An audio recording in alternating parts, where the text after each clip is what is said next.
Hare Hare, Hare Rama, Rama Rama, Hare Hare.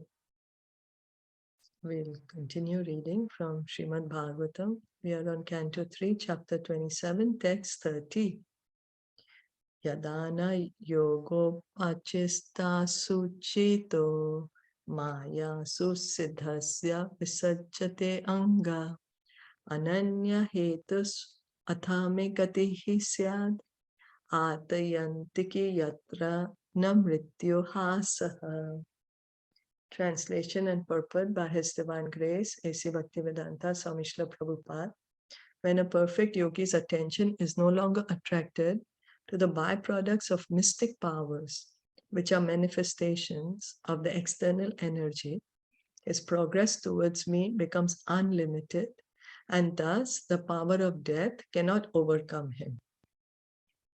Yogis are generally attracted to the byproducts of mystic yogic power, for they can become smaller than the smallest or greater than the greatest, achieve anything they desire, have power even to create a planet or bring anyone they like under their subjection. So when a person engages in Ashtanga Yoga, then before they get the perfection, they get all these mystic siddhis, which are 8 in number. They get these powers. They can become smaller than the smallest, greater than greatest.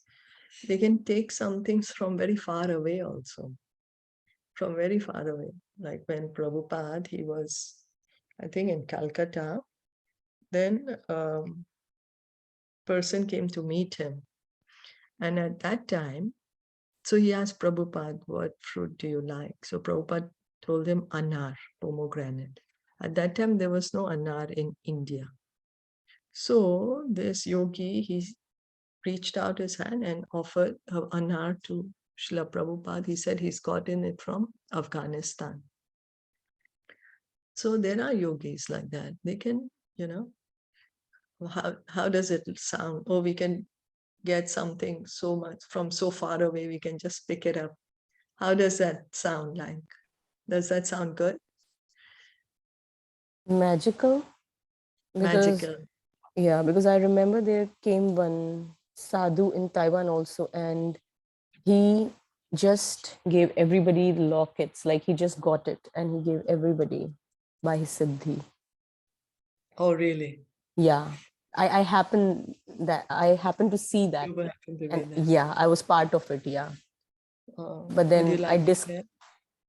I discussed with Bhavna ji about it that time, and then she said that yeah, it is okay that he has the mystic powers, but like where is he getting it from? That is also a point. Where the things are coming. Yeah.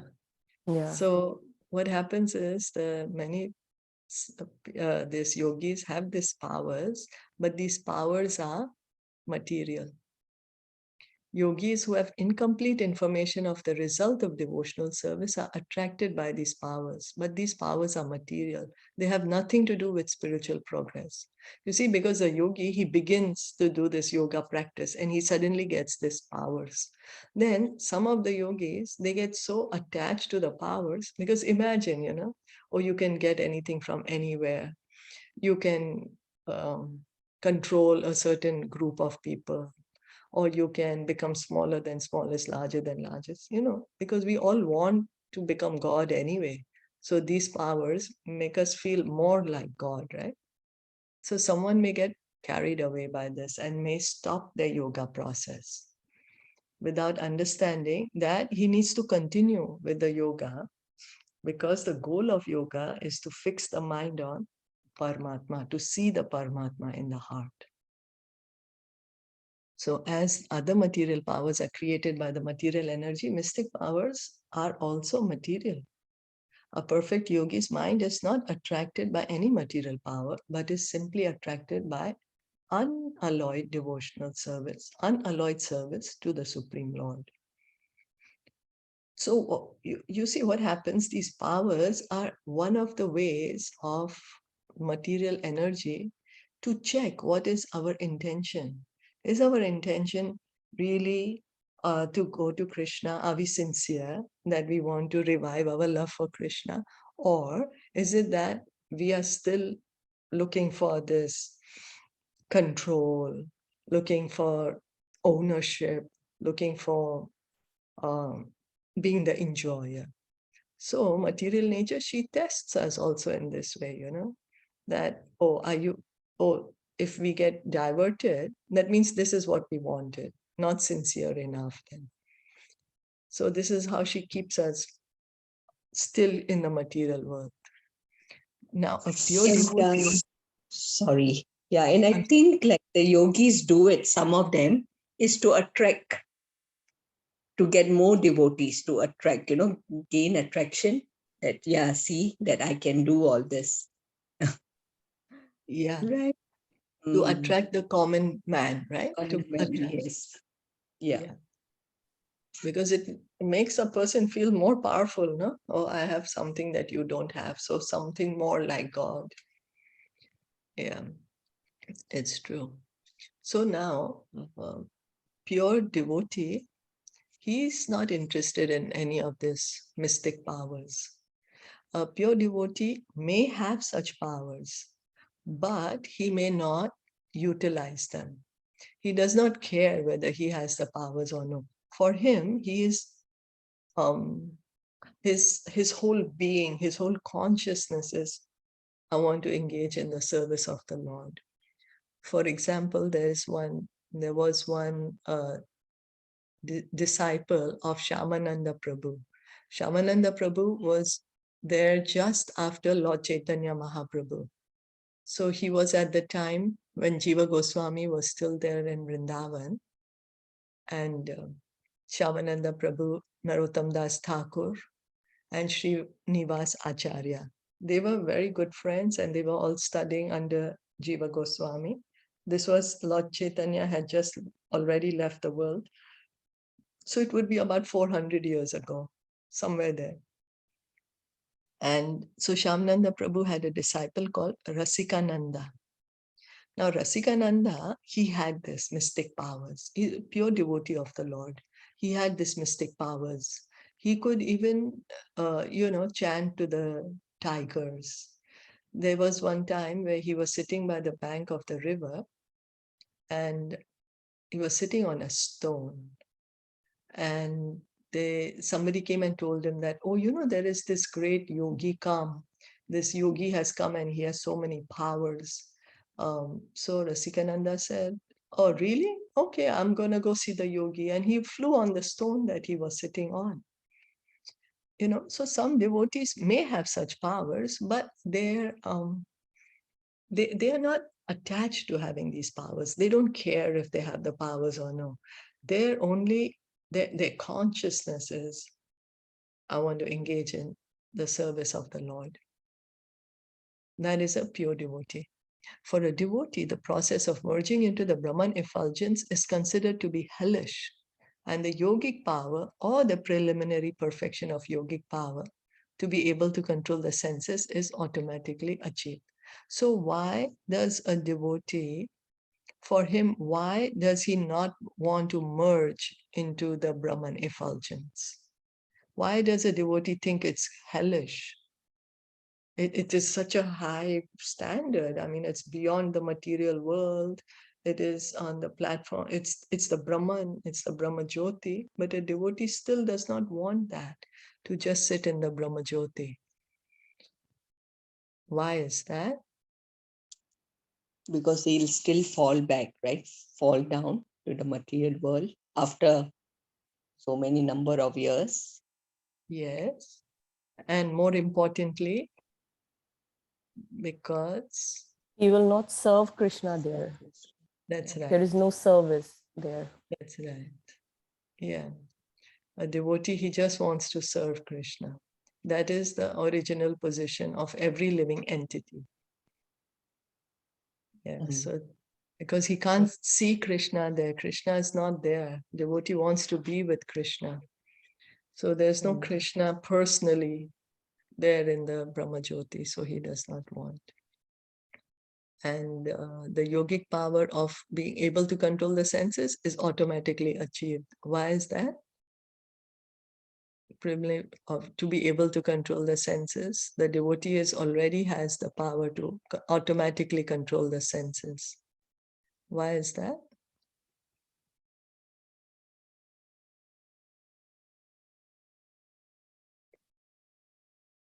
Because his senses are always engaged in the service of Krishna. His senses are completely under his control. They are not demanding him. The eyes are not forcing him see something else. Tongue is not forcing him talk something. He is just all the time engaged in the service of Krishna. So that's the reason. As for elevation to higher planets, a devotee considers this to be simply hallucinatory. A hallucination for elevation to higher planets. Why would that be? Anyone? Like what you mean is that the devotee considered this a hallucination.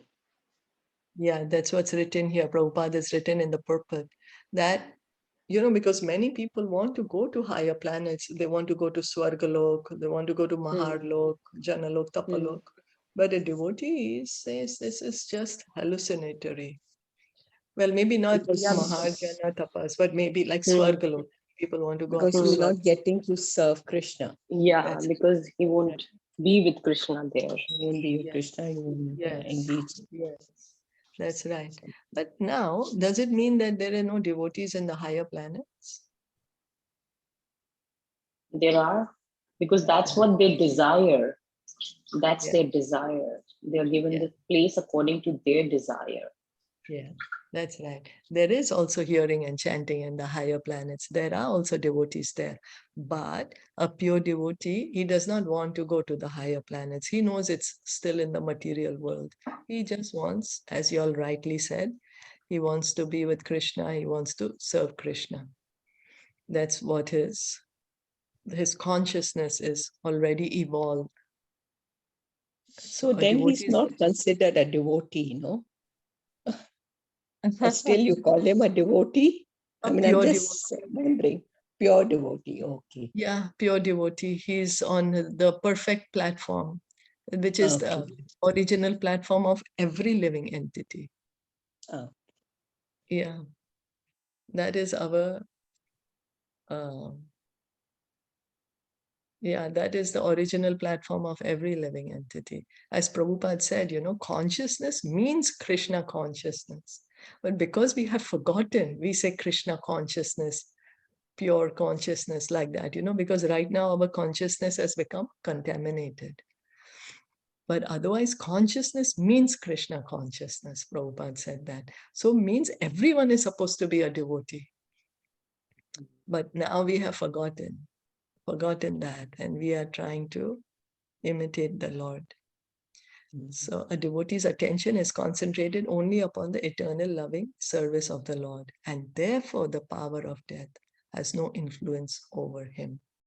In such a devotional state, a perfect yogi can attain the status of immortal knowledge and bliss. So his consciousness now is completely evolved. He's situated in the original position. I'm an eternal loving servant of God. And that's what he is doing. And so therefore, what does it mean? Power of death has no influence over him. He doesn't need to take another birth again in the material world. He doesn't need to be here anymore in the material world. After he gives his body, he goes back home, back to Godhead. And so, and he has already achieved immortal knowledge and bliss. Sat Chit Ananda. He's already situated on the platform of the soul. He's understood, I'm not this body. I'm eternal servant of Krishna. And so he does not need to take birth again in the material world. Thus end the Bhaktivedanta purports of the 3rd canto, 27th chapter of the Srimad Bhagavatam, entitled Understanding Material Nature. Did anyone want to add anything? Or question?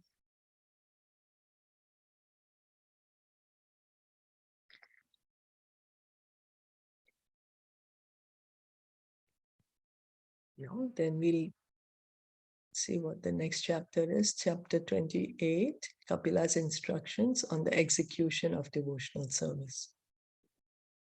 Execution of devotional service. So text 1. Shri Bhagwan Uvacha Yogasya Lakshanam Vakshye Sabijasya Nirpatmaje Mano Yeneva Vidhena Prasanam Yati Satpatham. The personality of God had said, my dear mother, O daughter of the king, now I shall explain to you the system of yoga, the object of which is to concentrate the mind. By practicing this system, one can become joyful and progressively advance towards the path of the absolute truth. The yoga explained by Lord Kapila Dev in this chapter is authorized and standard, and therefore these instructions should be followed very carefully.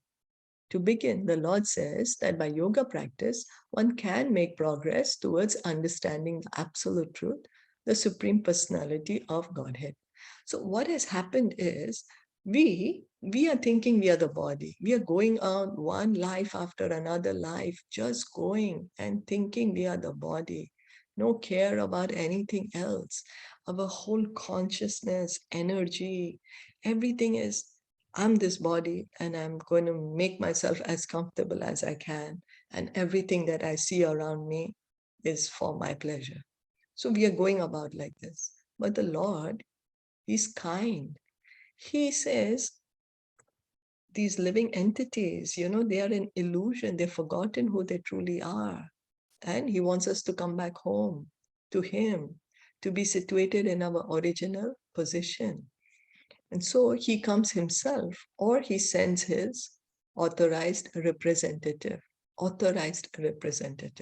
And when He comes, or His representative comes, they tell us, they give us the knowledge.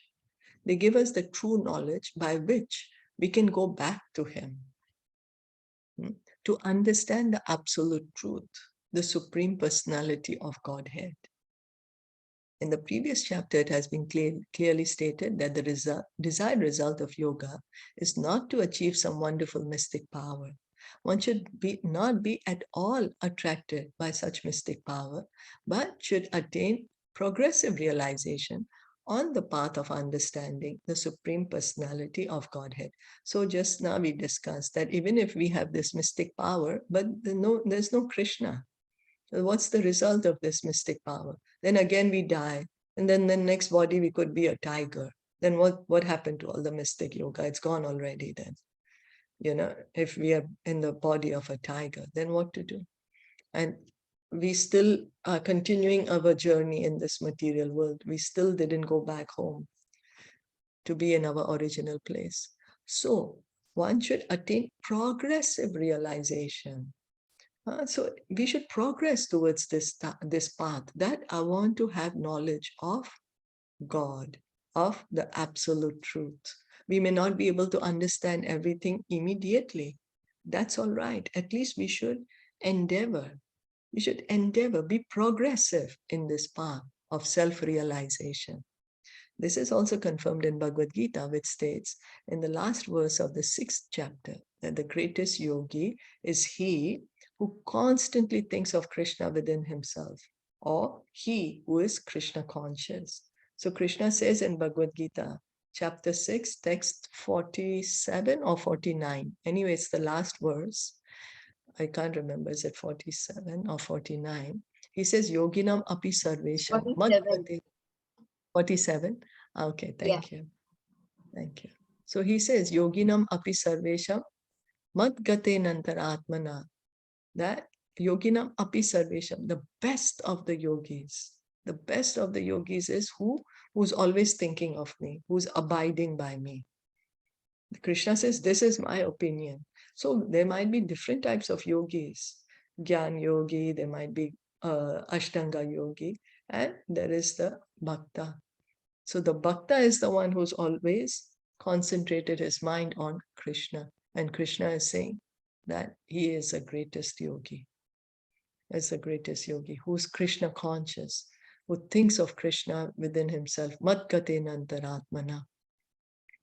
It is stated here that by following the system of yoga, one can become joyful. Krishna says in the Bhagavad Gita also, chapter 9, text 2, I think, that the devotional service is joyfully performed. He says the path of devotional service, the path of bhakti is joyfully performed. Here, the same is being said by Lord Kapila. Lord Kapila, the personality of Godhead, who is the highest authority on yoga. Here explains the yoga system known as Ashtanga Yoga, which comprises 8 different practices, namely Yam, Niyam, Asana, Pranayam, Pratyahar, Dharana, Dhyan, and Samadhi. So the Ashtanga Yoga process, Lord Kapila is explaining, and Ashtanga Yoga, Ashtanga, 8 limbs. So it starts with Yam and Niyam, the do's and the don'ts. Yam, Niyam. We're supposed to do something, we're supposed to not do something.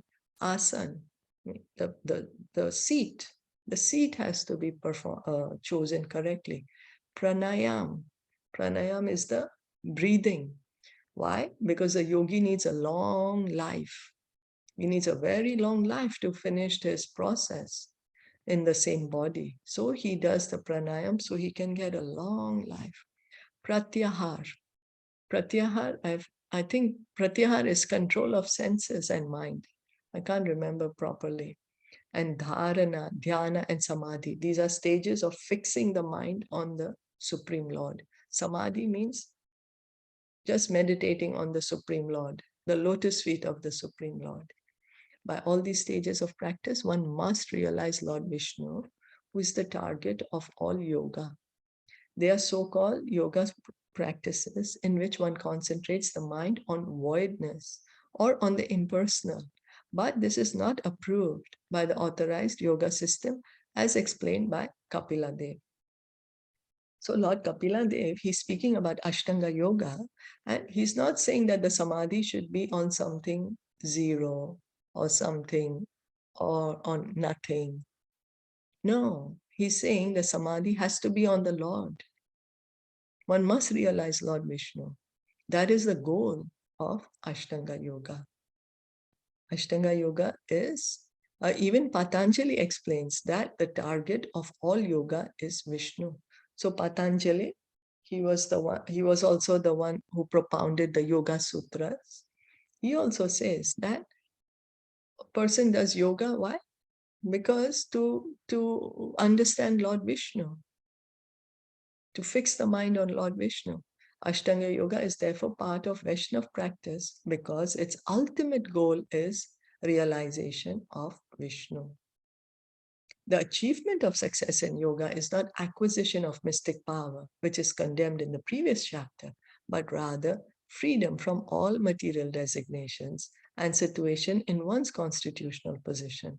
That is the ultimate achievement in yoga practice. So Ashtanga Yoga is also called a Vaishnava practice. Vaishnava means the devotees of Lord Vishnu. Devotees of Lord Vishnu are called Vaishnavas. And so Ashtanga Yoga also, the goal is to see the Lord within the heart, to fix the mind on the lotus feet of the Lord. So the goal of Ashtanga Yoga is not to get some mystic power, some siddhi, by which to control others or to enjoy more in this material world, but rather to understand one's constitutional position, freedom from designations. Sarva upadhi vinirmuktam. Upadhi. We have a lot of upadhis. All the upadhis are related to the body. You know, I'm a man or a woman, I'm born in this country, or I belong to this family, or I, all these are upadhis. Oh, I'm a boss, or I'm a servant, I'm a student, or I'm a housewife, I'm a husband or a wife, or whatever. So all these are upadhi. I'm a teacher, or whatever. I'm a doctor. All these are upadhi. They are based on the body. But the goal of yoga, the goal of bhakti yoga is to give up all this, upadhis, freedom from these designations, and be situated in one's constitutional position. Be situated that I am an eternal servant of God. I am a part and parcel of God. That is our constitutional position. That is the point we have to reach to. That is the ultimate achievement in yoga practice. Is that So okay? is Astanga yoga, is it part of, it's not called bhakti, right? Then No. No. Ashtanga yoga, no, because it has yam, niyam. But also we can see that in bhakti and Ashtanga yoga, there are so many similarities. Because see, Ashtanga yoga begins with yam and niyam. So we also, when we start bhakti, then we have certain do's and don'ts. So what are the do's? Hearing and chanting. And what are the don'ts? No meat Can't eating, hear illicit you. sex. Haribo? Haribo? Now we Oh, can I'm hear you. sorry. Oh, I'm sorry. My connection is not that great today. Sorry about that. So the yam and niyam, we also follow, right? Yam and niyam. That Yes. then again asan. When we chant, we should sit in a straight position. The body shouldn't slacken. Then pranayam. When we are chanting, automatically we'll see that our air, if we are sitting properly, and if we are really chanting well, we will realize that the breathing is being regulated, and then the mind and senses are being fixed on the Lord. Then dhyan and samadhi, engaging all the senses in the service of the Lord. So we can see that Ashtanga yoga and Bhakti yoga, they have these similar stages. But what happens is Ashtanga yoga stops at samadhi, seeing the Lord. But bhakti continues still further. Okay, you've seen the Lord, now what? Now serve the Lord. So we can see that bhakti includes Ashtanga yoga and goes beyond it. And Yes. Sankhya philosophy and bhakti is the same, Same. right? Yes. No. Devotional service. Yes. Yes. Yeah, it's the same. It's the Because same. Lord Kapila, he speaks on Sankhya Yes. philosophy, just Yes. is similar, same. Yeah. Same. It is devotional service. Yes. Devotions. And here, Lord Kapila is speaking about Ashtanga Yoga. But what is he saying? That come to the point of understanding the Supreme Lord. Lord Vishnu, fix the mind on the Mind. Supreme Lord. He's also saying, you practice. And not on voidness. Not on voidness. That's right. And concentrate the mind on the Lord. Practicing this system, one will become joyful and advance towards the path of the absolute truth. And he's saying that when you do this, you will be able to see the absolute truth. You'll be able to see the absolute truth. Yeah. Yeah. Thank you so much for listening in and joining in. Thank Srimad you. Bhagavatam ki jai, Srila Prabhupada ki jai, Gaur Bhakta Vrinda ki jai, Hare Krishna. Hare Krishna.